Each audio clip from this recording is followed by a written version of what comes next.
ಹೆಗ್ರಿ ಸುಮ್ನೆ ಇರೋದು ಇವಾಗ. ಇವತ್ತಲ್ಲ ನಾಳೆ ಅವ್ನ್ ಕಂಡ್ರೆ ಸುಮ್ನೆ ಬಿಡಲ್ಲ.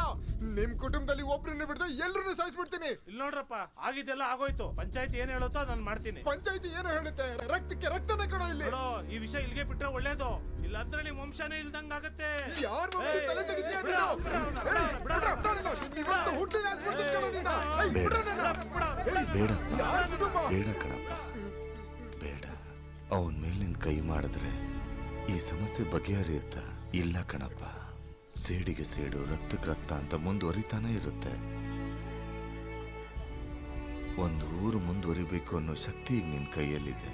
ನಿನ್ನ ಕೈ ಎತ್ತಿ ಕೇಳ್ಕೊತೀನಿ, ನಿನಗ್ ಪುಣ್ಯ ಬರುತ್ತೆ ಕಣಪ್ಪ.